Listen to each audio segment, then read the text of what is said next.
The first time my mom saw a bidet, she was confused by it. Thought it was a water fountain? So she looked at it almost. I mean, I did. She looked at it and she was trying to tamper with it by like, bending over the toilet. That's a mistake. And it shot her in the mouth.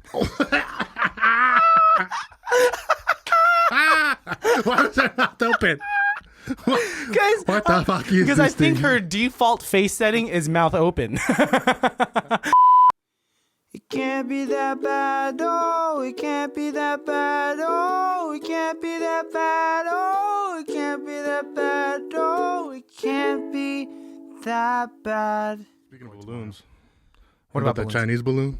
Yeah, Weird. that's a Chinese spy balloon. No, man. They said it was for meteorology.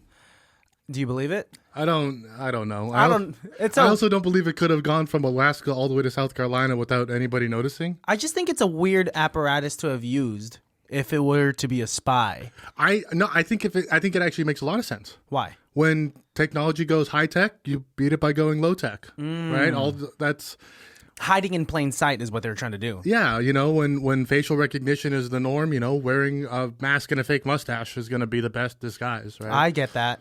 Also, speaking of balloons, have you heard about like these balloons that are going to be made for space vacations?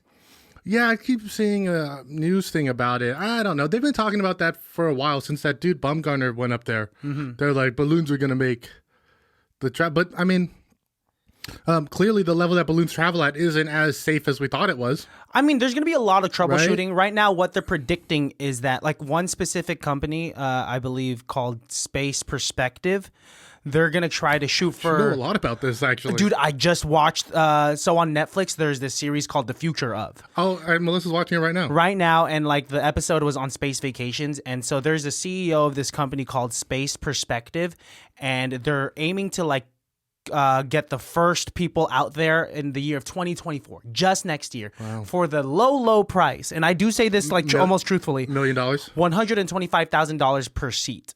That's not as crazy as I thought it was going to be. Especially in comparison to, I think their number one competitor, which the company's called Virgin Galactic. I was going to say, is it not Virgin? No, but it's not. Virgin Galactic, though, it is. Yeah, that's the name of it. But isn't Virgin Galactic's tactic to like travel at that level where like we go to space and it'll make travel from New York to China faster? Yes. And is the balloon thing, that's not the same idea. I don't think so. I think Space Perspective is specifically a space balloon. You go up, you look around, you come back But here's down. the difference is because like fiscally it's space the space balloon is going to be $125,000, where right now Virgin Galactic, however they're going to get people up into space, $450,000 per people, which over 1,000 people have already signed up for. Yeah, because the Virgin Galactic spaceship looks cool as fuck. It does look really cool. It looks dope as fuck. So, I mean, like, let's say if money wasn't a problem, which of the two would you do? You see the cool spacesuits that they get, dude? Mm-mm. Do they have to go through some like months of training prior to going just for their own safety? Doesn't that defeat the purpose of vacation? Travel? Yeah, space travel. Yeah. Well, so is Virgin Galactic, is that vacation, and is this balloon, which is like much more leisurely? I think the balloon is vacation. The balloon is both the vehicle and the destination. Yeah. And the Virgin Galactic, from my understanding of what Virgin Galactic is trying to do, is they're trying to like, because you save fuel once you get to that part, right? You only need fuel to get up to that level, and then you can kind of like coast. Yeah, I think you would just coast. It would be you more just go up and then you come right back down, or you don't even, or you go up and then the world spins underneath you and you just come down. When I wonder how long you're up there for. I mean, it has to be a while because it's going to take for you a while to get up there, and then you're going to want to see a handful of hours. I don't think it takes that long. But $125,000 a pop? You think a couple of hours only for a space vacation? For perspective. I don't know. I mean, how expensive is it to keep it oxygen and pressurized? I don't know. Right? That's where the money is. That's what we're going to find out. I found it interesting. The guy who created JPL, Jet Propulsion's Laboratory, was this crazy guy, Jack Parsons, that was super into like the occult and was like a follower of Aleister Crowley and shit. And whether you believe like in that occult stuff is real or not, there's a guy, Jack Parsons, who built rockets, was heavily influenced by this occult stuff. And one of my favorite like weird cross sections of history is the rocket fuel. He was the first person to create solid rocket fuel, which was like which is how the Nazis couldn't figure out rockets because they kept putting liquid fuel in it to explode. It was, he figured out how to make solid rocket fuel. But the only way to get it to burn correctly was for the center of it to be cored out. Mm-hmm. And the only shape that worked was the shape of a pentagram. And he only thought of using the pentagram because of all of his occult learning and like teachings of this like right hand magic and shit. And that pentagram is what makes it burn properly, and that's what got every single rocket from the Mercury program on to or from the Apollo program on to work. And it's that weird crosshair was like, a rectangle didn't work, a circle doesn't work. Like the pentagram, for whatever reason, is the only shape that made the solid fuel work, and that's how we have. There's a weird irony with that, with like the advancement of society and technology, though it only occurred because of this symbol that represents everything. Something that's been around forever. Yeah, yep. Something that's been around and used for whatever kind of witchcrafty purposes. Yeah. Before it's been good and bad 10 times over. Yeah. Before our shit. That's why symbols don't mean shit, bro. I mean, that's why it's like kind of like symbols are interesting. Have you looked into symbology at all, or like? Not is that really. One of my weird rabbit holes? I was talking about like the next tattoo I want to get. First tattoo. My bro. very first tattoo I want to get is something called a transmutation circle. Yeah, we've talked about that. And I know it from this anime called Full Metal Alchemist Brotherhood, which is my favorite anime. And this transmutation circle is very much like a pentagram with like a lot of specific choices and letterings and blah blah blah blah. And I'm fascinated by it because it represents equivalent exchange, which is applicable to like almost everything in anyone's life, right? Yeah. It looks like the Doctor Strange magic. Exactly. When you showed that, that's a good way to put it. So I've never studied like bless you is a coughing. Okay, then I retract all of the bless yous. But I've never studied symbolism or symbology. I only looked into it when I was reading that Dan Brown novel, the guy who wrote Da Vinci Code. Interesting. One of the sequels took place in America and had a lot to do with symbology. Actually, all of his books tend to have a lot to do with symbology. And it's really interesting to kind of like just see how like things develop and change, right? Like one of the most common things that a lot of people say, and it's a hard one to tell, but like, like the swastika isn't a bad thing, right? Like, because they stole it from Indians, and like actually Native Americans had a symbol similar to it. But that's just how symbols, change meanings and stuff. Yeah. Like the upside down cross was actually the first symbol of the first pope.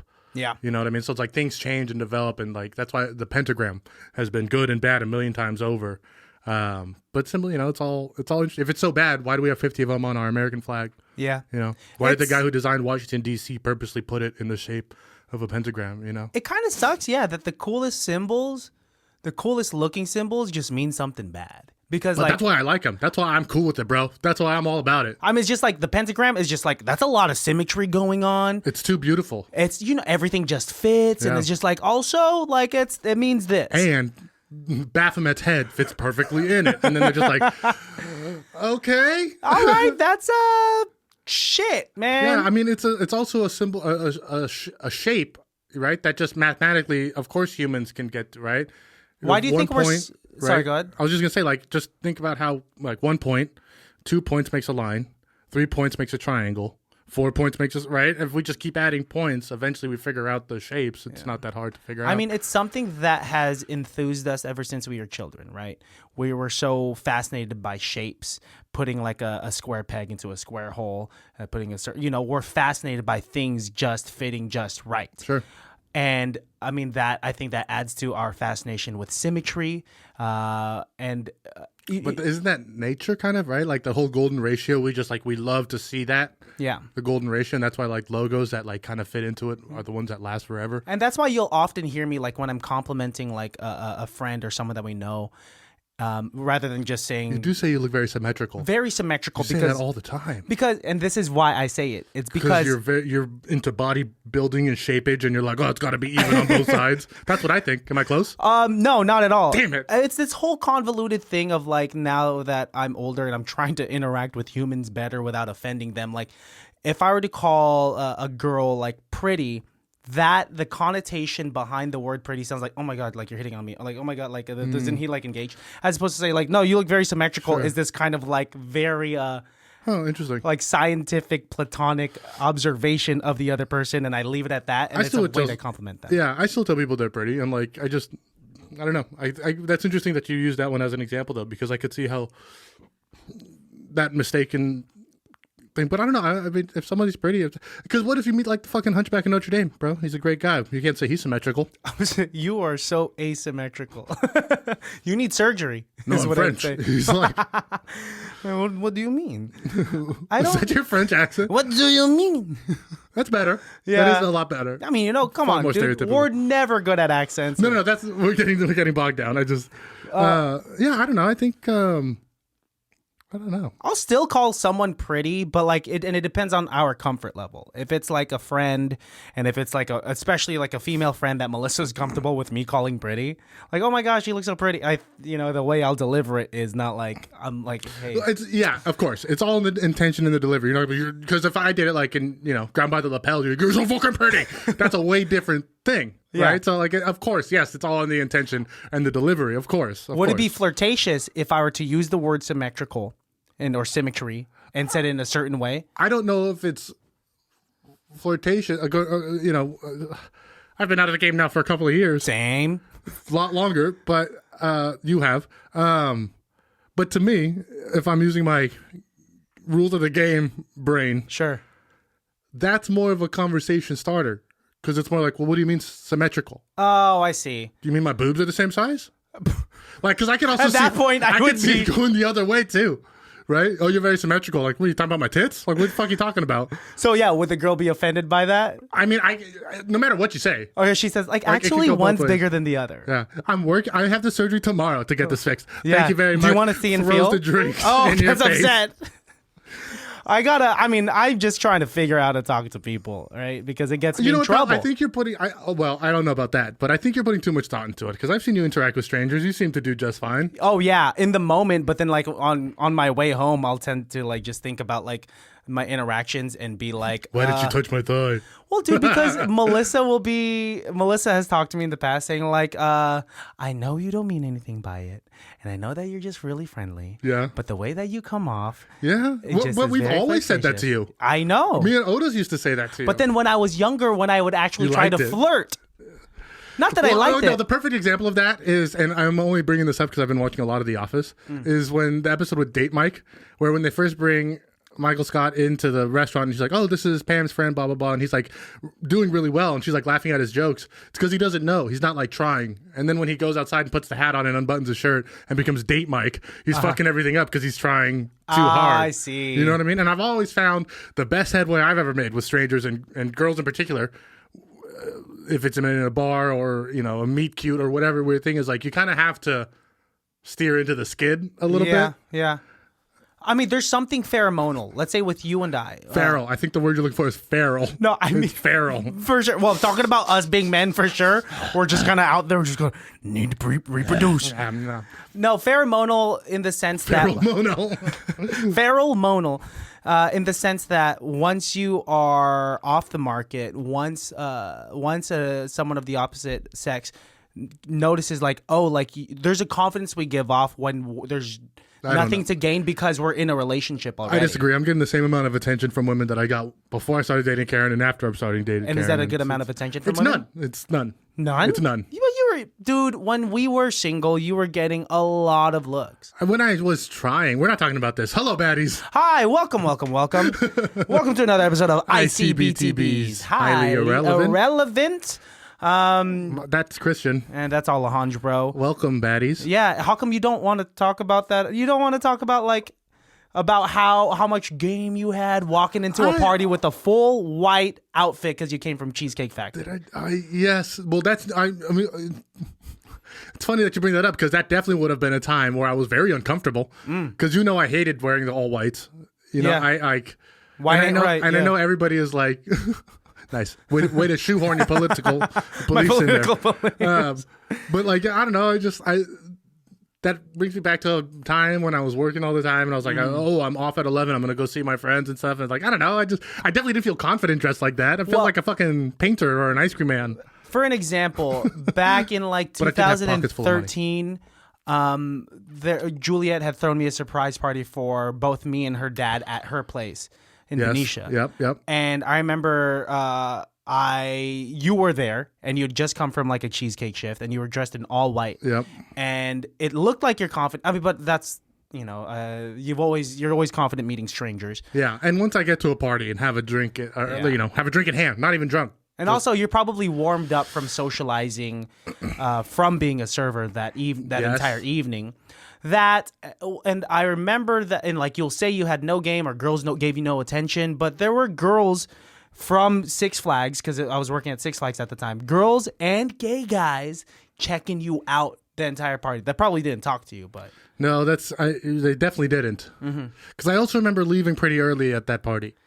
And that's probably also a very confident looking move. Like, oh my God, this is like my last moment to talk to the tall guy in all white. Like, he's leaving in 20 minutes. I honestly don't even think I like talked to anyone. That's funny because I don't know. I don't know. This is a weird pseudo compliment, and which is why you're getting uncomfortable. I guess that's why I'm uncomfortable, but also like because at the times when I think like I tried, right? Like when I definitely was like, oh, that girl is pretty. I'm gonna pursue. I'm gonna try. I'm gonna shoot my shot. Yeah, as the kids say. We were saying that when we were kids too. What the fuck? It didn't go well. Here. I think you knew how to open. I don't think like you were great at closing. I can't finish things. I know. Okay, so another example. You're right. I'm good at opening, but then closing is a mystery to anyone. I'm decent at middling. But then endgame's tough. I can close it with the slut though. You saying the word slut, no wonder you can't close, because like if that's how you speak to anyone, then you're not gonna close with anyone. Hey, are you a slut? We're going home together. I guess not. Oh well. All right. You can have your drink back. Here's a specific example. I think it was like the second time you and I had hosted an a cappella show at Davis. We went to an after party. Yeah. And there was I remember there was a girl that you were kind of eyeing, and you said like, yeah, who's she?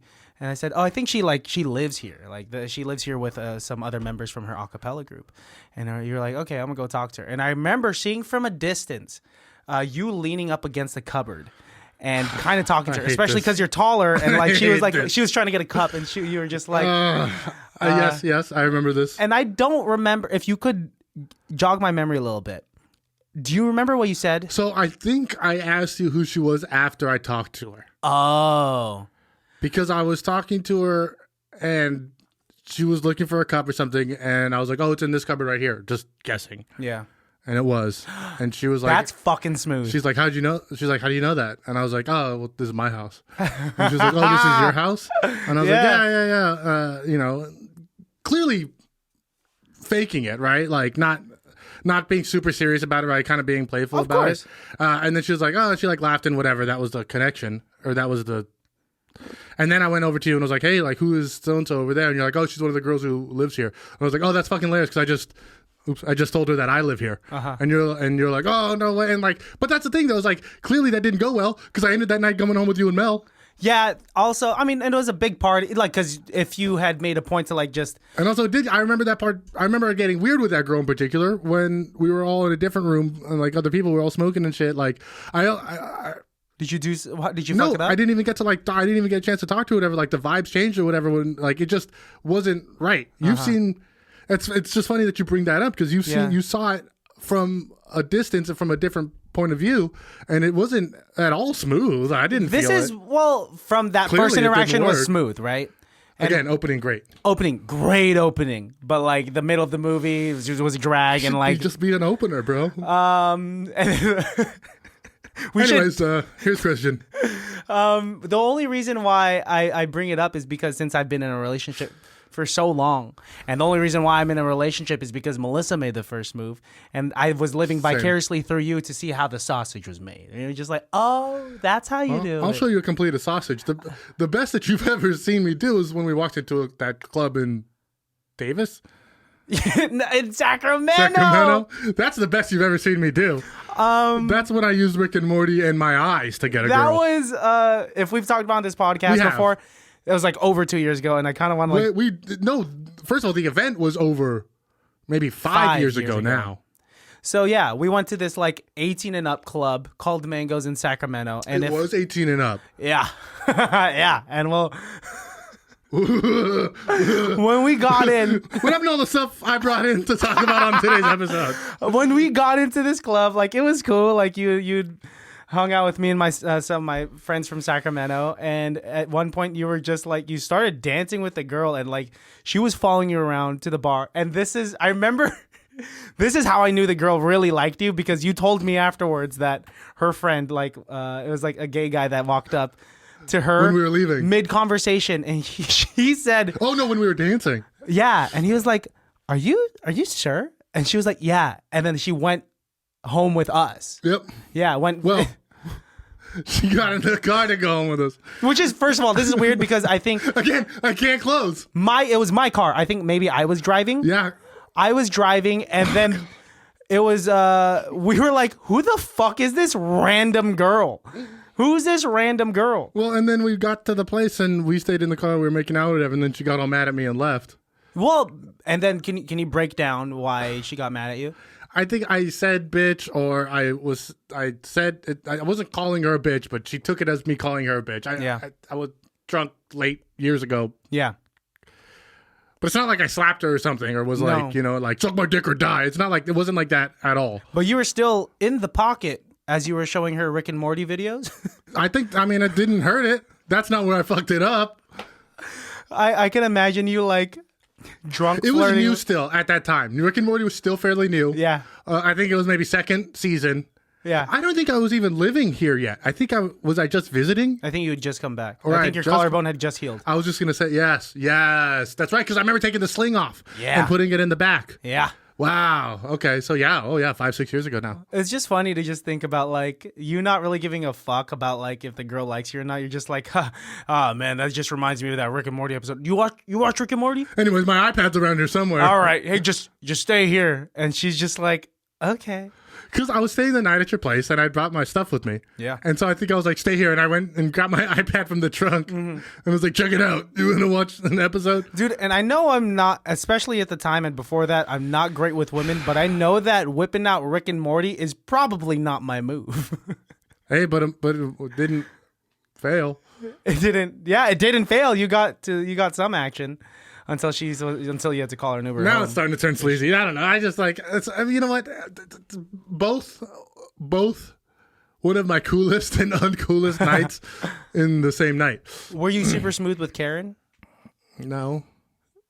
No, you showed her a bunch of Rick and Morty videos as well. No, she'd already seen Rick and Morty, actually. Uh-huh. No, Karen came on to me, bro. I remember that. Oh, You know that. Yeah, I know that. Yeah, she DM'd me first to see if you were single. She DM'd you first, and you're like, "Oh, I'm taken." And she was like, "Okay, well, what about Alex?"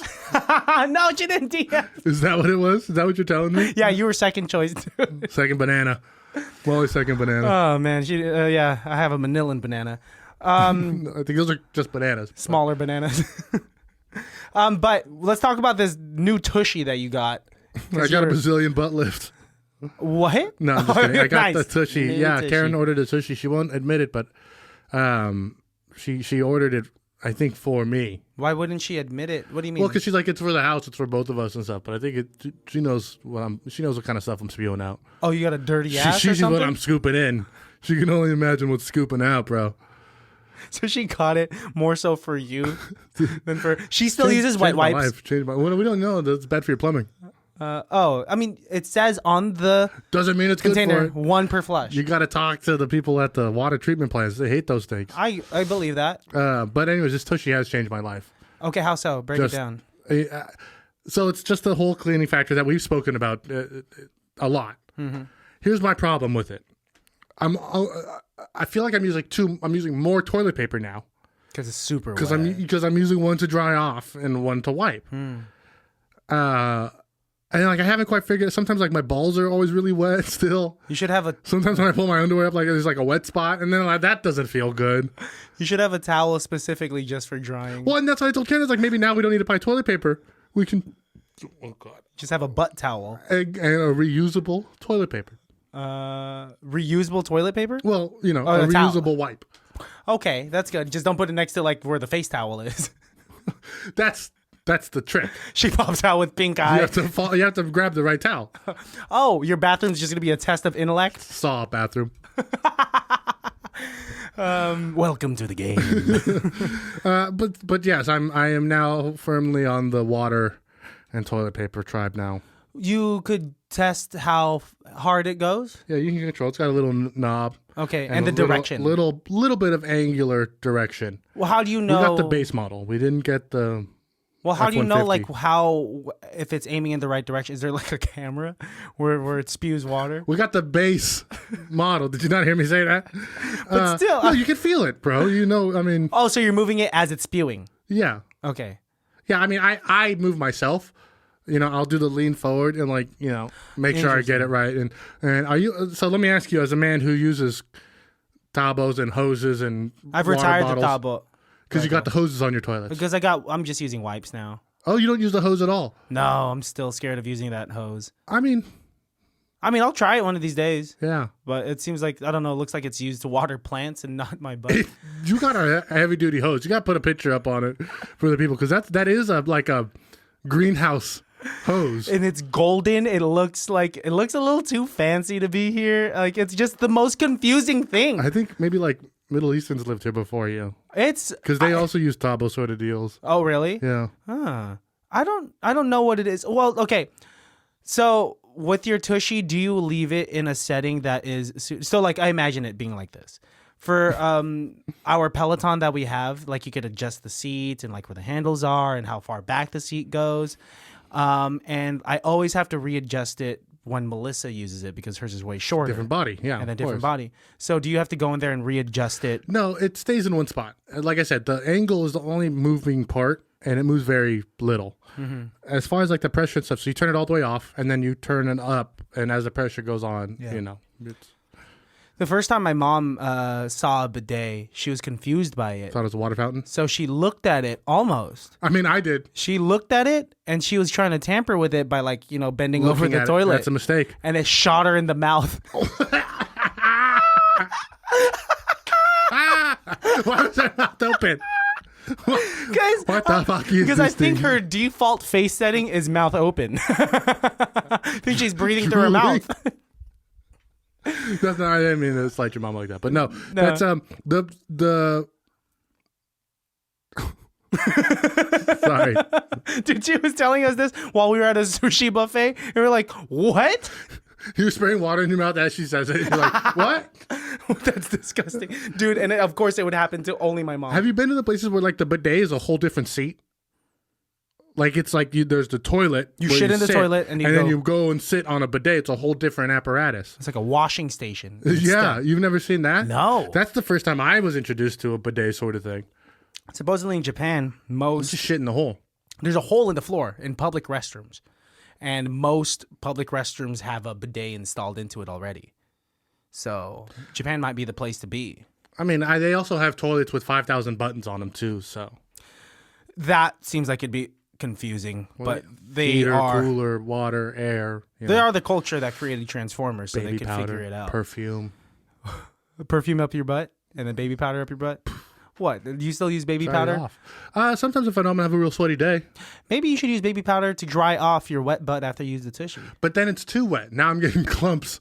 Now I'm getting clumpy. Clumps of it. You know, did I tell you when I was growing up, my mom would just like slather me in baby powder to make me whiter? That's But it just turned That's out not I how it looked works. still Just dark. dusty. I just looked ashy.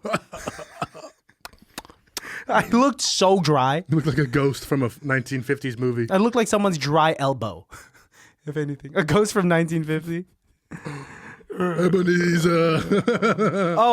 I want to talk about ChatGPT. Are you familiar with what ChatGPT is? Maybe I don't think so. ChatGPT is this AI generated chat box that users could use online for free, and basically you like input commands and it'll give you like an answer via text. So for example, if you were to ask like how long did World War II last, and why did it start and why did it end, it'll give you like a thorough explanation of it. And so that just sounds like a regular like AI generated like answer box. But in this iteration so right now it's at the 3.5 iteration. At 3, it was really smart because it was being able to like gather information from an infinite database, which is the internet. But there was a lot of like you could still tell like, oh, this is artificial intelligence. Like it's saying some stuff weird. But at the 3.5 iteration, they basically pointed where it was getting its information from the internet in a specific direction. Like it's using now what's called reinforced learning and or reinforced and supervised learning, meaning that the people working with, I think it's called OpenAI, that's the company. What they're doing now is they are providing ChatGPT, the AI, is providing these human workers with about 5 different like prompts, and they'll choose the best prompt of like how it should answer. Like, and so like it's humans are basically reinforcing how ChatGPT where it should go. Interesting. And with because AI always goes weirdly racist when they let it go on its own, connected to the internet. It'll like not even weirdly like it'll just be like weird. They'll say something that doesn't make sense. So with this kind of like supervised and reinforced learning that they're using from like these human workers, now it has human reasoning. And now that it has human reasoning, lately a lot of like college students have been using ChatGPT to be able to write their essays. I was just thinking about that. Yeah. Yeah. So like basically like you could input certain commands like, can you write me an essay about the Vietnam War from the perspective of just someone in America, like, you know, like writing to their, so, you know, blah, blah, blah, blah. Very specific things. Or like I was listening to this with an interview with Lex Friedman and Joe Rogan. And you could go so specific to be like, write me a Joe Rogan joke in the style of Louis C.K. Or write me a Louis C.K. joke in the style of Joe Rogan. And it's able to do that. Well, I remember when chatbots, maybe it wasn't as sophisticated or exactly what you're talking about, but I remember when they did one with their like those green text chat box where they're like, write a script of, you know, of a scene that we didn't see in Seinfeld or something like that. And they're pretty much able to write like a scene that you would see that doesn't exist, but a scene that would make sense in a Seinfeld episode. Yeah. Or like, you know, they kind of tweak it a little bit so you can kind of, I don't know, I think it's all fun stuff, right? I mean, that's all cool. It's fun. That guy just did a speech in front of Congress that was an entirely AI generated speech. See, I believe that, but to like now it's back, and I know we just talked about this in the last episode, but now it's what's scaring me is the trajectory. We're an AI focused podcast now. Yeah, this is, every episode's going to be about AI. I mean, yeah, of course, the trajectory is only going to get faster and steeper as we go. It's just the technology is going to get, you know, better and more robust, and it's just gonna, you know, we're gonna see that hockey stick kind of growth real quick, just like we saw with computers and televisions, right? Once they hit, you know, plasma screen, flat screen TVs, it just took off. See, but before like this era of technology and artificial intelligence, I wasn't as fearful because I knew that what was going to make us better than robots and artificial intelligence was the fact that we are creative. We have the ability to like, we are humans. It's us being humans. It is our like vulnerabilities and like our imperfectness that makes us beautiful, right? But now that like artificial intelligence is learning to it's trying reason it's trying to imitate it. Yes. So and it's getting pretty damn good. Of course, imitations, you know, will always get, you know, the best ones are really close, but aren't exact. I mean, turn it off. You're right. That's the human. Don't be scared, buddy. Hey, don't be scared. Are we going to be able to turn it off, or some capitalistic fucking company that's making a shit ton of money? Well, I mean, China's probably already got an AI system that's running crazy and, you know, making decisions for them already. Yeah. Right? Who knows what the fuck's going on over there or behind the closed doors? So if it was bad, probably would have taken over already. I mean, look what happened to Ultron. Ultron was on the internet for 5 seconds and decided every human on the planet needed to die. Yep. So it's like, it's not a hard We just need the Avengers to destroy. Well, I'm just saying, it's not hard to step to see how an AI system would be like, you know, we got to get rid of these. How far humans. do you want to see it go?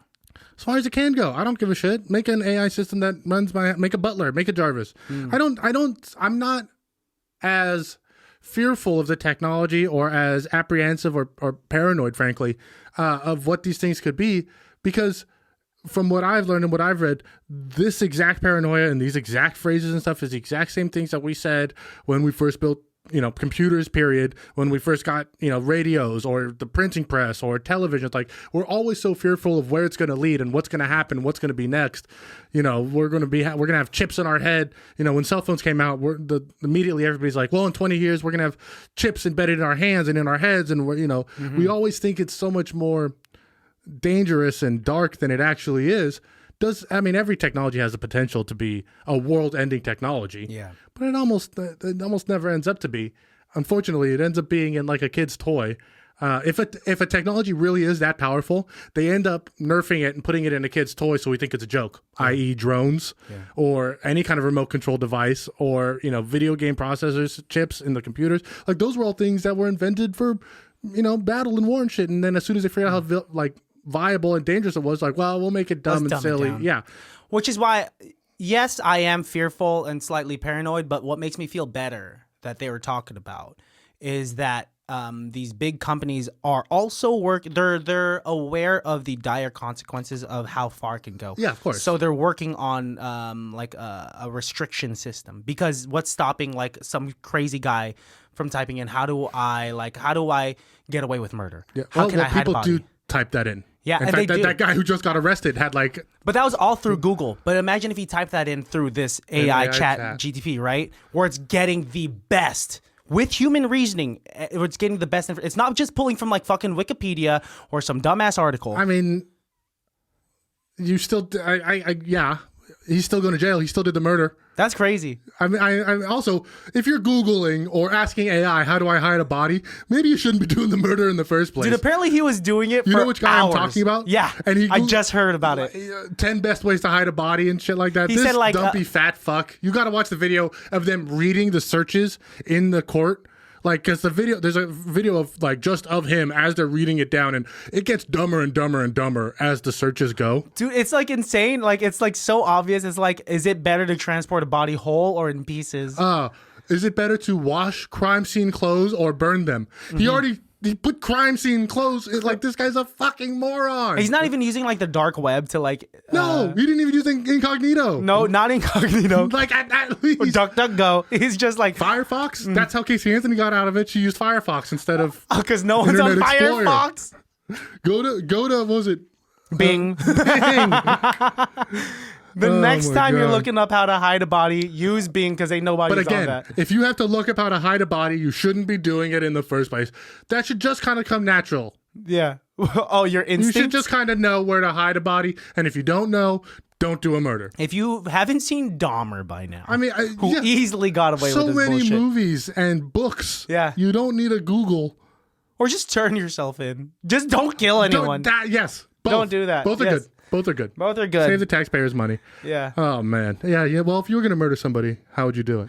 Well, I need more of a context. Is it in self-defense, or is it like I have... You wake up today... And I just have this... Like, I got it. You just got the itch.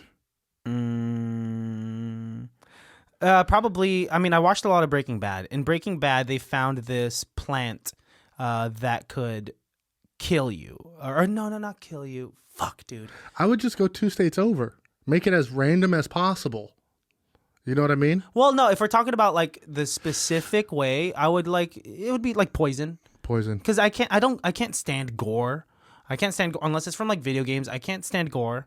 So it could not be anything lethal. You're not using an axe. Yeah. Maybe sniping. It's gotta be because quick. That's from far away. Yeah. But if I'm like, let's say if I'm trying to kill someone and get away with it, it'd be from something like poison. Yeah. Right? You're not gonna like garrote them and like. No. And then yell like, you remember me! This is for my father! Listen, world! I, Christian Balthazar, am killing this person! The neighbor's like, babe, do you hear something? Oh, yeah, no, they're playing D&D next door. They're into some kinky shit over there. Yeah. We live next to this couple that almost killed each other. Dahmers. Yeah, they're just like constantly asphyxiating each other. Oh, my goodness. Well, yeah, you ever done that in the bed? Like, are you into asphyxiation? I'm not. I'm not either. I find more women like that kind of choky stuff. It's the dominance factor in in this world where we're trying to promote equality between it stops at genders. the bedroom door. At the bedroom door, we are animalistic. And I've heard a lot of feminists say that too. Yes. Yeah, I'm all for equality until we get past the bedroom door. Then Yeah, if you're not picking me beat up and by the kill me. legs. No, I'm just kidding. Honestly, I would love to see Melissa try to like pick me up by the legs and ram me against the wall to just see like, how does it feel? Isn't that a meme where like the girl picks up the guy? Yes, exactly that. And I've only ever been with women smaller than me. Well, I mean, unless you're with She-Hulk, nobody's gonna pick you up, bro. I mean, I'm into this like Also, vaginas aren't on the front. No, they're not. That's I used to think they were when as a kid. Like they must have been. Like if my penis is in the front, the vagina must be at the front. But it like I didn't think that far. curves I told you I thought everybody had a penis for a long time. that's really progressive because you're thinking like we're all equal. Just didn't come up, Yeah. Christian. That's just truly what it was. We sword fight for 5 seconds down there, and a baby appears. Never thought about it, Christian. Where babies come from was not a thought. Like until I was 8, I just didn't give a shit where babies came from. Just they're babies. What was the first boob you saw? And you can't say your mom's because No, it was the wet t-shirt contest scene from what? Dude, Where's My Car? first human boob. Oh, I can't say. Okay, then we'll just. I can't say that right now. You don't want me. I brought a game to play. Oh, let's do it. That's a good segue. So I have, I think these will line up. I have an easy, a medium, and a hard one. It's guess the movie from the cast list. Yes. Wow. And it's so revolutionary. But I'm putting a couple of stipulations on it, asshole. No, I didn't mean for it to sound. I didn't mean for it. Okay. I'm going to put some stipulations on it to make it a little harder for you. Yeah. I'm going to read 5 names. You get one hint. The hints can either be the name of the director of the film, the year the film came out, or you can see a picture of one of the actors. Okay. So let me do this first one. It's easy. At least I think it was easy. All right, bring it. Let's start. Okay, so this film, 5 people, stars 1, 2, 3, 4, and 5. Jonathan Pryce, Okay. Jeffrey Rush, Keira Knightley, Orlando Bloom, and Johnny Depp. Pirates of the Caribbean. See, that's an easy one, right? Okay, that one's not too bad.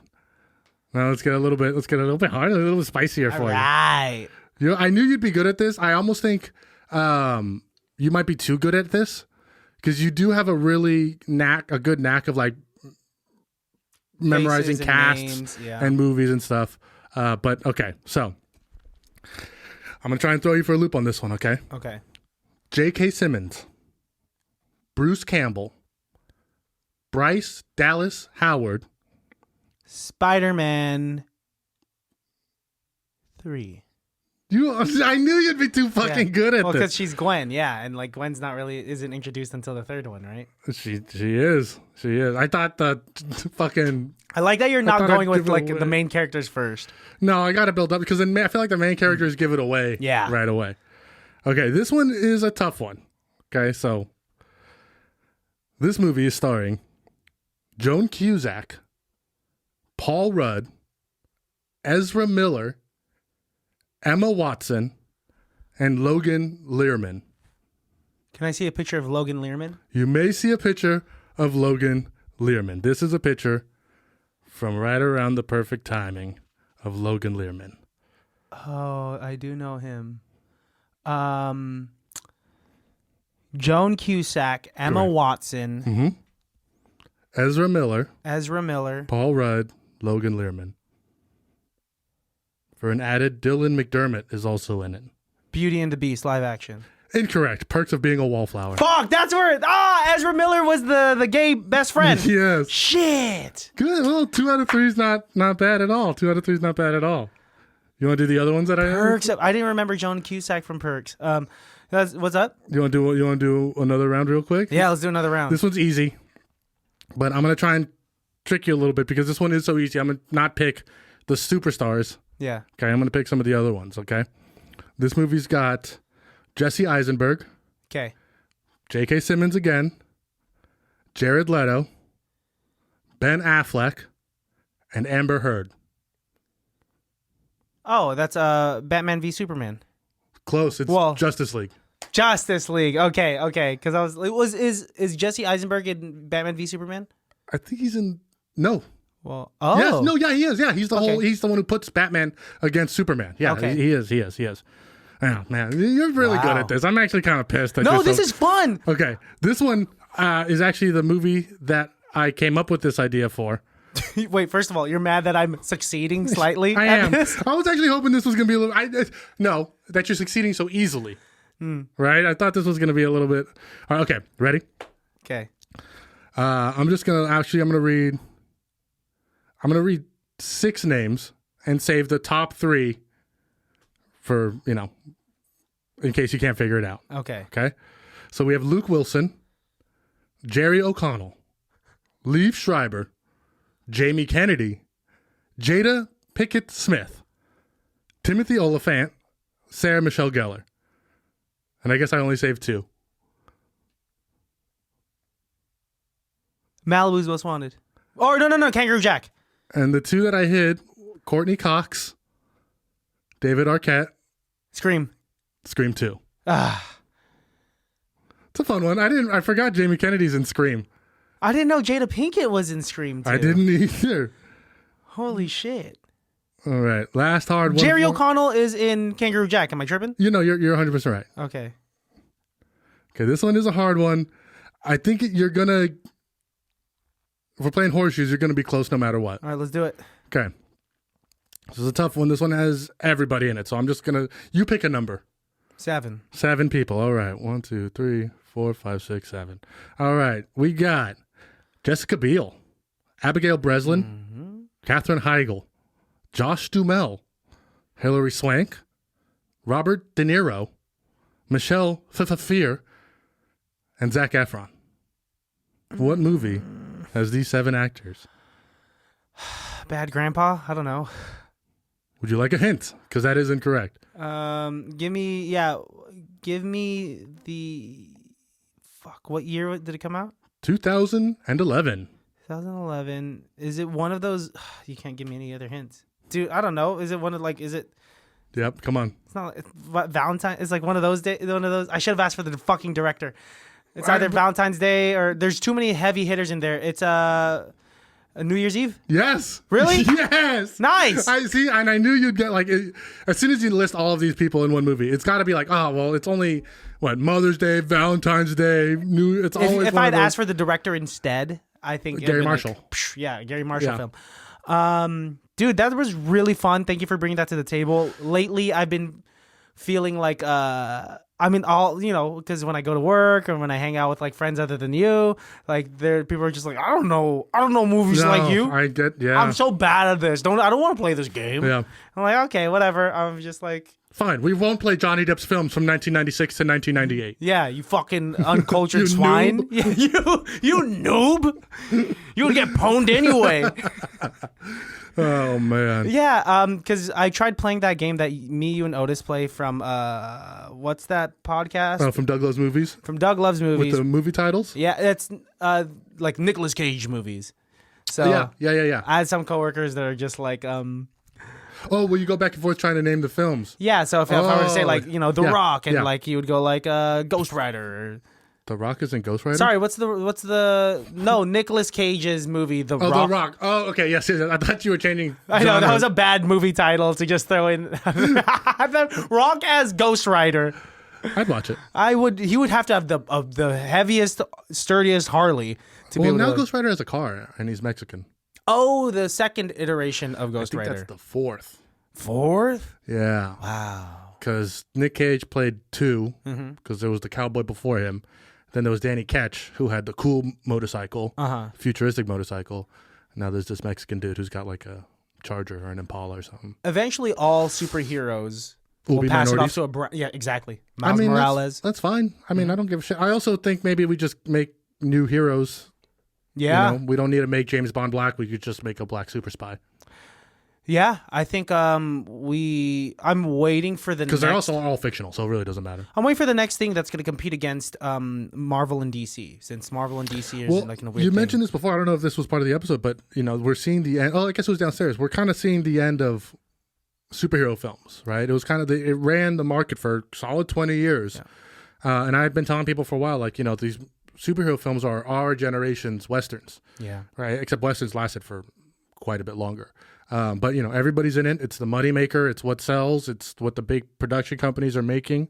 But I wonder what the next thing is. It's hard to predict where. Well, you brought up a good point. Like now that it's like geared for children, and like it wasn't until, and I've felt that way since like maybe the end of the last Avengers film, and maybe a few afterwards. I thoroughly enjoyed, but once I think it was around Disney Plus when that was introduced. Yeah.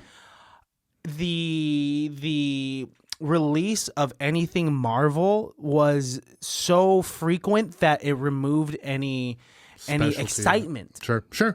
Yeah, they're definitely flooding the market. That's for sure. It's both good and bad, right? In my perspective, I think where I started, as weird as it to say, stepping away from comic book films because I still watch them and stuff, but was like Civil War when they made such a big push in the marketing of the film that the ramifications of this film will last forever in Marvel. And the one character that they had an opportunity to kill, War Machine, they didn't kill him. They made him paralyzed, and he lived for. So I was like, that's when I realized, like, okay, so they can't. Their hands are tied where they can't do the things that we read in the comic books. That's also why I've stopped comparing the movies to the books that they're based on, because they don't, especially in Marvel, they almost just take like the names and the characters, and that's about it. So, and that's why, like, I liked, when Zack Snyder was doing DC, because it was kind of gritty and like it kind of grew up with us, and that's kind of where I wanted to see it go. But the company didn't want that, and apparently the market didn't want it either.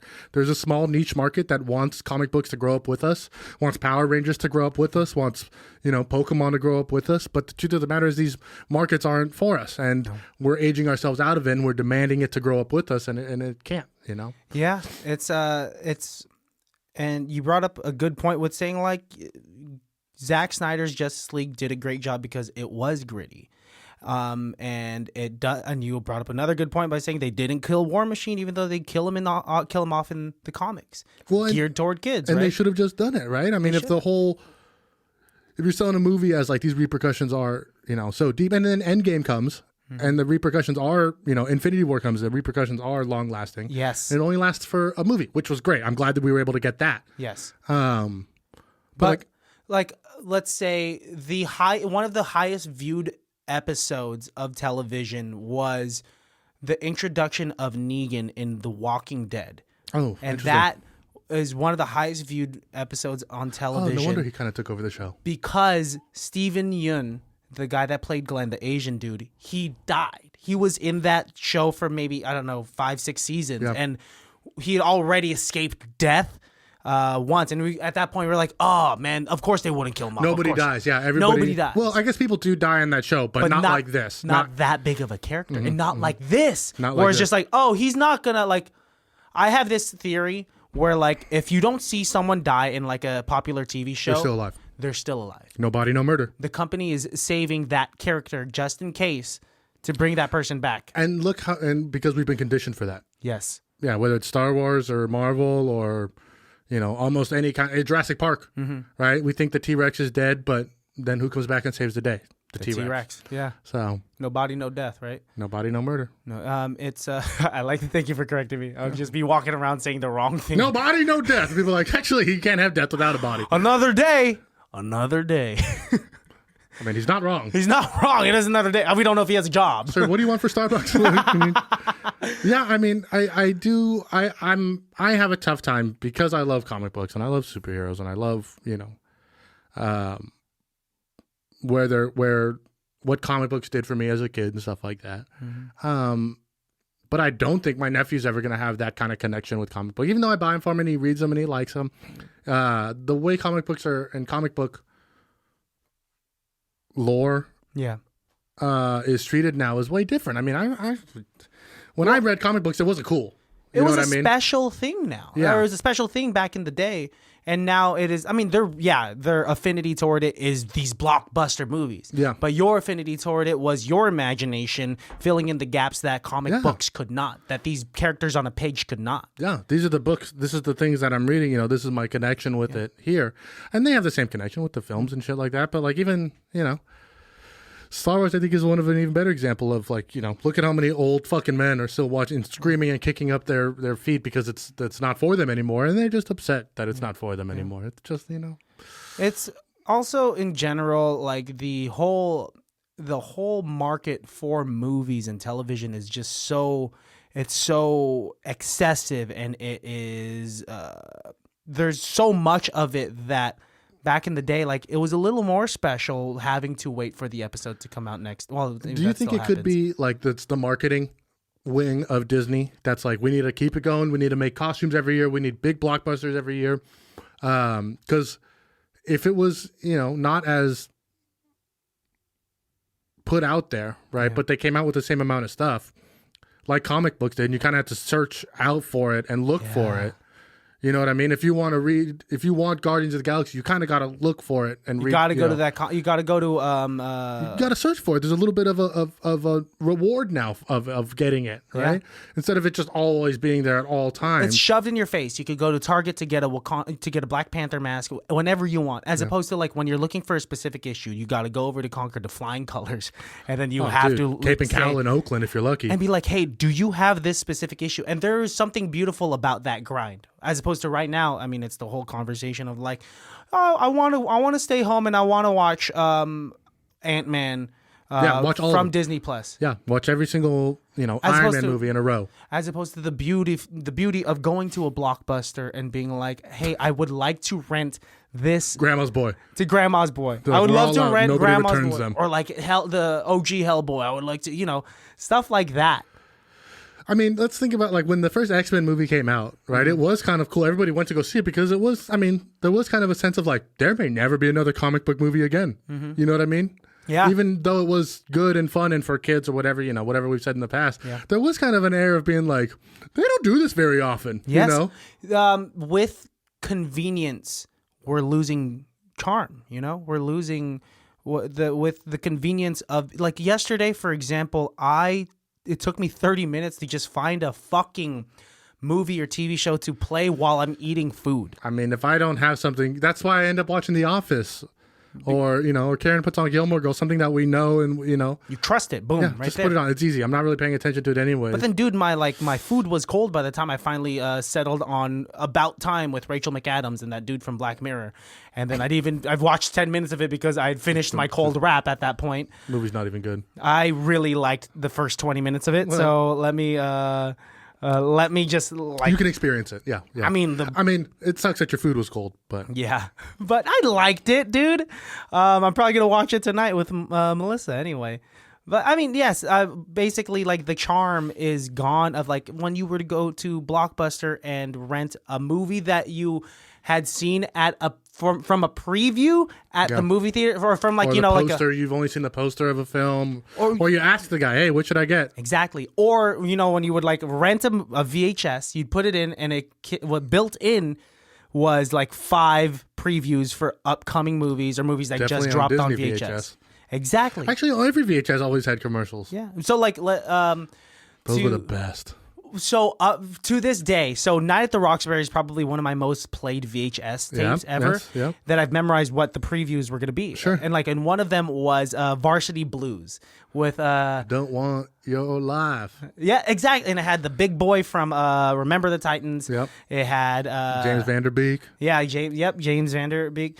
And I remember... Oh, I know Varsity Blues. And I associate that song that goes like, there goes my hero. That's a great Foo Fighters song. Da-da. Yeah, that song. I know it just from that preview. And I've never watched the movie. I know the previews from the Mighty Morphin Power Rangers VHS because me and my brother watched it so much. I remember one of them is like the orangutan that like just living at somebody's house, except it's Christmas time this time. It's Downtown Boogie. Downtown Boogie. That's the song that I think about with that commercial. What's the movie? I can't remember what it was. But you remember in the 90s when it was like, wouldn't it be silly if an orangutan came to Christmas dinner? Oh, the narrator is like super cheesy and everything. It's always that kind of stuff. Orangutan. It's Christmas Eve. You have your crazy uncle, your sassy aunt, and what? A dog that eats only spaghetti? This summer, 1997, in June, comes... Dustin Cheeks. Dustin checks in.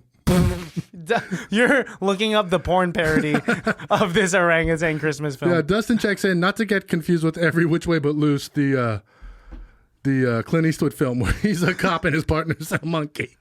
You know what we should review is Turner and Hooch. No, Turner and Hooch did really well. I love Turner and Hooch. The Josh Peck Turner and I was Hooch. gonna say the show didn't that. do well. We should review Monkey Bone with Brendan Monkey Fraser, Bones. Chris Kattan, and the claymated monkey. Yeah, that movie gave me nightmares as a kid. Kind of scary. That Well, because one it's and- Chris Kattan who's dead. Yes, and the Monkey Bones is also a very scary character. I mean, in the late 90s, whenever that came out, like just the claymation with live action was a little weird. I think when you're a kid and you don't know what a movie's about and you only see a couple of things, Yeah. it's easy for you to be like, oh, that's scary. You know what I mean? Like, that's what I'm chalking it up to. Because I've only seen very small bits and pieces out of the corner of my eye of Monkey Bones. But I know the film and I've seen, but I remember the first time I saw it was as like a kid, and I can just imagine seeing me like, that's not for me. No, Like, that's really, that's scary. I'm never going to watch it. I'm not going to watch that one. No, that's okay. I want to watch the other Brendan Fraser, Blast from the Past. I hear that my dad just watched I that. love that movie. My dad just watched that. That one's hella funny. It's because of my dad. I mean, like it's great that you brought up that game, and I'm good with like knowing I have this like random Rolodex in the back of my mind of just random actors and their faces and what movies they've been in, even if I haven't watched the film. Because my dad, whenever he'd be watching a movie, without me asking, I'd sit down, he'd be like, "Do you know who that is?" That's and it'd be like, that's John Lithgow. Nice. And I'm like, okay, or I'll be like, that's Angelina Jolie's dad, and Kurt Vaughn. Kurt no, it's fuck, dude. Vaught, not Vaught. No, Vought is the company from The Boys.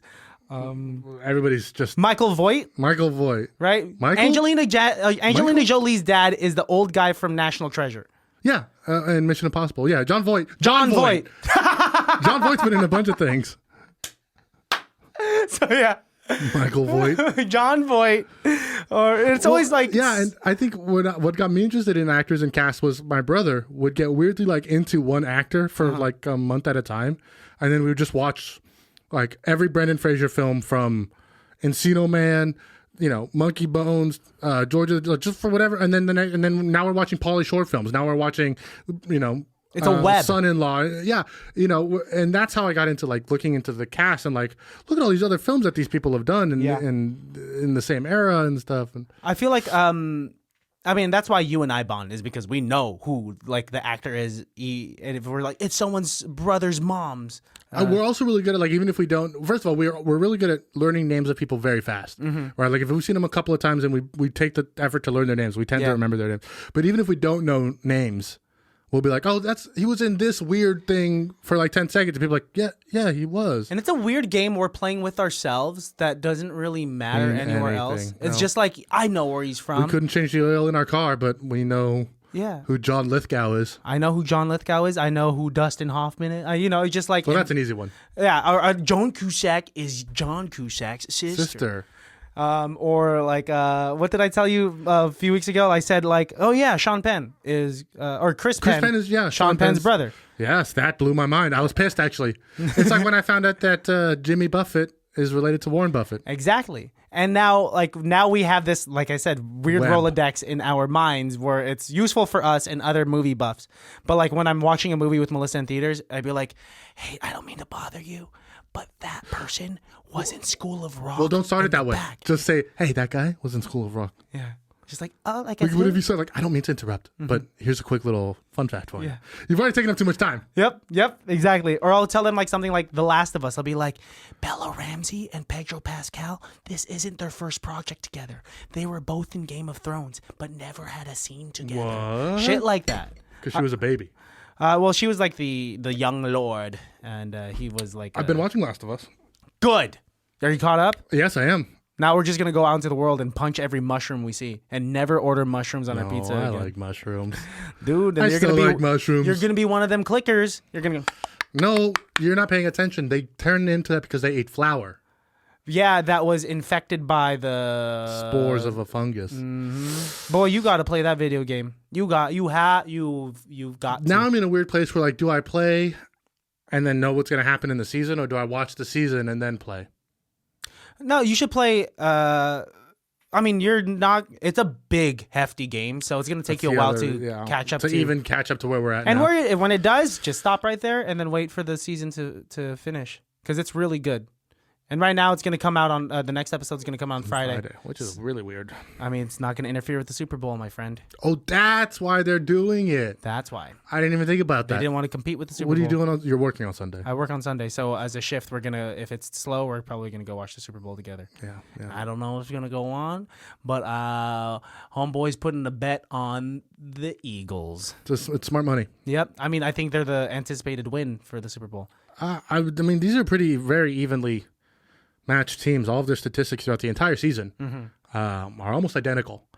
So, well, is anyone like injured? Is anyone that I should know about? Like, well, I know Patrick Mahomes has a high ankle sprain that he got a couple of weeks ago, but he seemed to play just fine. And then we'll see. I don't know, man. It's going to be a really well matched game. I'm going to root for the Eagles just because I fucking hate Kansas City. I know you do. But I've said this already. I like Jalen Hurts. I think he's a good quarterback. I think he's a great guy. That's an Eagles quarterback. He's the Eagles quarterback. Okay. I like the Eagles. I like It's Always Sunny in Philadelphia. Gotcha. Every time a team wins from Philadelphia, they make a fun episode that's about them winning. So that's always fun. Okay. When the Phillies won the World Series, they made that whole episode with them getting caught in the tunnels. Yeah. When the Eagles won the There's just Super much Bowl. more to do in Philadelphia than there is in Kansas City. Well, yeah, sure. I mean, since we're talking about Last of Us, the last episode they got ambushed in Kansas City, meaning that some delinquents fucking live in Kansas City. So that's more. They're all delinquents in Kansas City. That's the main reason why I'm gonna go for the Eagles, I'm just brother. saying, talk about a flyover state. You know what I'm saying? This is the most I've talked about sports without feeling like I gotta go. You're doing really well. Thank you, Patrick Mahomes. Right? People say that's that, right? A very common thing that people say. Yes. Mahomes, yeah. You can see how it is. His worst characteristic is his annoying ass brother on TikTok. Oh, what's his brother do? What's he do? The worst. He's just riding the the shittiest, fucking annoyingest videos ever. What's he do? Oh, he's just doing all the challenges? No, well, I don't know. I just see very small bits of it when ESPN reposts it, but he's just annoying. Just the worst. Just avoid his videos then. You don't have to watch it. I do, but Good. they come up. Algorithm. It's the sports algorithm you got. You want to do an improv scene? Yeah. Let's if you don't want to do an improv scene, then we got to change the show. Do an improv scene. All right, ladies and gentlemen, highly irrelevant. All right, class, welcome to your first day of improv school. We're just going to go around the room, introduce ourselves. Smaller group this time. Usually we have up to 10 people in a class. This time we have about 4 or 5. Bless you. Bless you. That was acting. Don't bless me. Oh my God. Thank you. Wow. Thank you. I knew this was the best instructor to pick. I'll start by introducing myself. My name is Colin Mockery. Oh my God, I didn't even realize you have a toupee. See? From whose line? So Do the thing. Well, I'm not here for that. I'm here to teach. It's not about me. Why don't we start with you? What's your name? And My name? What's your... Patty McGee. I'm Patty McGee. I recently joined my improv team at Sierra Middle School over in Kansas City. Middle school? Middle school. You have to be at least 18 to be in this class. I have a parent guardian signature right here. Oh. Yeah. Okay, well, we're going to skip the naked improv portion this day, guys. Sorry. Okay. We'll move on to the next person. Patty, why don't you go... I'll go over there. Yeah, let's go sit over there, Patty. God damn. Can I get somebody who read the rules? You. What's your name? Hi, my name's Patrick G, and I've been doing improv for 10 years now. And when I heard that the Colin Mockery was teaching a class in North Hollywood, I was in. So this class is for girls and women only. Well, I have a parent guardian signature. Patrick, why don't you go sit over there with I'll just say I'll hang out with Patty. Patty. Fuck, man. How about you, Jumbotron? What's your name? My name's Precious. You know what I'm going to say? My mom named me Precious. I'm going to say go sit over there, Precious. I'm a girl? Yeah, I'm sure a girl. you are. Go sit I'm with a girl McGee. of age. Next. Sit over there. Hi. Hey. My name is Finally, Samantha. some talent. Hi, Samantha. I've been going to ADA for quite a while. And if you don't know what ADA is, it's the Academy of Dramatic Dance and Acting. And I'm here to learn from the best. All right. Well. Yes, and. Why don't you have a seat over there? The other side? Yeah. Okay. Who's next? My name's Ryan Stiles. Ryan, you're supposed to be up here with me. I just wanted to fuck with you, buddy. This is hilarious. Guys, this is comedy. Oh, All right. yes, all right. Yep. Okay, come sit down, Ryan. Stop fucking around. Okay. So this first thing we're gonna do, guys, is me and Ryan. We're gonna show you how it's done. Okay. All right. Ryan, you ready? Yeah. Go. All right. This is Scenes from a Hat. Oh, I'm in a hat. And scene. Thank you. Thank you. Oh, we're obviously just joking around. Yes, we've been yeah. doing this for quite a while. Wayne couldn't be here because he's doing another Chappelle skit. He's just a very busy guy. He's just a very busy guy. Also, Drew Carey's very busy. Drew Carey's busy. Greg Proops is busy. Yeah. Stephen Colbert's got his own show. Greg Proops. I go on tour with him every now and then. Yeah, but yeah. Anyway. So instead, we brought this ferret. Yep. And this specific class is talking about how to do scenes with a ferret. Okay, so scene 1. Introduce yourself to the ferret. Ryan, go ahead. All right. Hi, ferret. My name is Ryan Stiles. Oh, my God. And you throw the ferret in the air. But since it's a prop, you don't actually throw the ferret in the air. But guys, pay attention. Here's the kicker, Ryan. Here's the kicker. Yep. So the kicker is actually we have another ferret just in case. And right here. Looks identical. yeah, cut to the alleyway where Ryan and Colin are having cigarettes. It's the easiest money. I mean, you cashed the checks already, right? Yeah, I cashed the checks. Good, because we owe Drew like $7,000. We got to get it back before. Yeah, I mean, he just all the coke that he bought us and never paid him back for is just. He's got all that Price is Right money, and he can't lend us $17,000. You know, I mean, like, yeah, I was a reoccurring character on his show, and you were for a bit. You were doing the Fig Newton commercials. I lay low. I think I'm Canadian, so I think I did more stuff Yeah. in Canada. Yeah, no, absolutely. I think you're also Canadian. I think I'm also Canadian, but but you I'm did a not lot as of American obvious work. about it. Yeah, I'm doing the whose live is it anyway? Still with Yes, I'm wearing a Canadian flag as a shirt. No, that's okay. Yeah, so just suckers. Insane. Cool. I like how we just slander 2 of our heroes for about 10 minutes. Yeah, no, they're great. They're great. I think they're great people. I watched Whose Live Is It Anyway back in like 2015 in Walnut Creek. And I remember when you did that. yeah, I might have invited you maybe. I think you did. I went with Mariah. She had extra tickets. And Nice.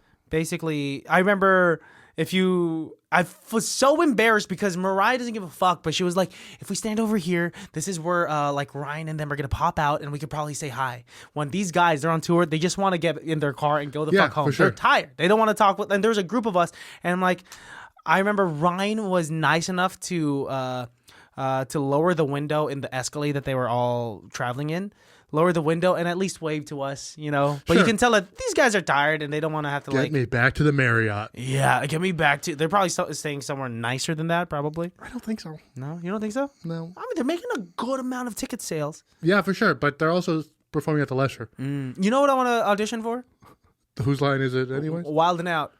You should. I think I could You'd be good at- freestyle. You'd be. Yeah, I was just gonna say you'd be. You know what though? You need to play up the urban. Everyone No, on there's dude. really urban. Because I think that might help me. Is that they don't have because they have like a bunch of Asians that have like Timothy De La Ghetto was on there. Yeah. And But even he's gotten pretty urban since he started out. I mean, he's been pretty urban since Yeah. his YouTube days, but like I'm a completely different genre of Asian that might Yeah, work you're because Filipino. they have like white people, like square white people doing it. I'm sure they would love to be called that. Square white people. Yeah, man, that'd be dope as fuck, dude. Yeah, I don't know. I was looking up auditions, and there was like auditions in like June, and I was gonna be like, I would fly down to Hollywood, and then as I click closer, it was for models, female models, because they have like hot girls like in the background of the show. Yeah. So I don't know. Still audition. Get your name in there, bro. I'm gonna try to look for the actual audition. I think you should actually try and do some modeling. I think you have a nice enough physique, and like they could put clothes on you. And I think you should look nothing into fashion, some maybe, modeling, but for nothing sure. shirtless. No, that's not at all what I would want to see either. No, man. No, but I could see them putting some clothes on you, like because you got the broad shoulders. You know what I mean? Thank you. So that I could see them being like, "We need you for the big and tall." Like, But I'm not even tall. no, Just like no model is, bro, unless they're like, high-end fashion females. They're like 7 Fashion, feet yes, tall. high-end fashion females. But the picture, like the working models, fairly short people. Did you ever think about doing it? I would try. Because you have that like you I have had the Mick Jagger gap in teeth gap that I always wanted, until you really shot that down, I always wanted to be a hand model. But until we found out your ring finger. Well, now you have a now I fucking got cut. my hands are all fucked up now. So unless like you're modeling for like do my left hand. Be a fist model. I could be a fist model. For cut off gloves. Fisting. Never mind. All right. For like doing molds instead of like penis molds, it's just like these would be good mold. Hulk hands. Like these blowing up. Yeah. Oh, we should. Can you do that? There has to be a website where we could blow up your fists and make like sock and boppers. Yeah, and it's just your skin tone, and it'd just be like that's $1 million. Stop right now before someone steals that, because that's a good market idea. Yes. Right. Okay. Blowing up people's hands for parties and stuff. Yeah, and it's essentially just Hulk hands, but like made to your likeness. Spray painted their skin color. Yeah, there you go. If we could find the exact like spray paint tint and that exact palette for our skin tones. Easy. I don't know. Let's play a quick game of questions only. All right, let's do questions only. We'll get the fuck out of here. You remember how to play? Yeah. Well, you lose. Oh, we're playing already? Well, you lost already, Shit. pal. Okay. You're done. Oh, no. I thought, okay, you got to say like, ladies and gentlemen, questions only. You want me to say that? Would you prefer to say something else? Aren't you the one who introduces things when we do this? How about we switch it up this time? You sure the audience is going to like that? Where are they even at? You said they listen. No! You said they listen? You said they listen? One more. Okay, another one. You start. Ooh. Have you heard this song before? That's how you're going to start this? Can you take a seat real quick? What happened to the song you were listening to? We're not going to talk about the song? Remember when you told me you wanted to end things the other day? Does this have nothing to do with the song you started out talking about? Can we forget about the song real quick? If that's what you want me to do. Is that a question? I don't know. I don't think that's a question. That shit's hard. I love questions only. It's been a while. That was fun. Hell yeah. I think we should start implementing like one easy dumb improv thing at the end or something. At the end, or like at the end would be nice. In the middle, in the beginning, wherever. Just sure. Whenever. Fuck yeah. Baddies, we're playing around with the structure right now. You're going to see in a few weeks, maybe a month or so. Maybe never. Maybe never, but we're thinking about some stuff for this year, and we love you. But we're going to end it here. It was a fun time. You can follow Alejandro on Instagram at call_me_Jesus. You can follow Christian at Christian has asthma. Follow the podcast at ICBTB Podcast. And always, guys, go on our website, ICBTB.com. Get all your merchandise needs. A couple of shirts, some stickers. And if you're lucky, Christian will be selling his bathwater. Yeah, still doing that. And if you're lucky, Alejandro will be selling his Tushy water. Or that Tushy towel that you're I do feel sometimes that like the Tushy is adding too much water to the bowl. I can imagine but that. I don't think that has to be a lot of water. It would overflow eventually. I don't think so. Listen to us on Spotify. Subscribe to us on YouTube. Tell a friend. Let's get these numbers up. Everybody tell one friend today. Yes. Please tell one friend. I've been hearing, I've been getting like a lot of nice compliments just saying like, dude, your guys' shit look professional and you guys are funny. And I'm like, thank you. As long as it looks that way, because everything else isn't. Yeah, everything else we're just figuring it out as we go. These are fake mics. Yep. And then this entire show is dubbed. It's not us talking. Right. Well, let's get on out of here. Alejandro, anything else you want to add? No, none for me either. Baddies, we love you. And until next time, peace out. Bye. It can't be that bad, though.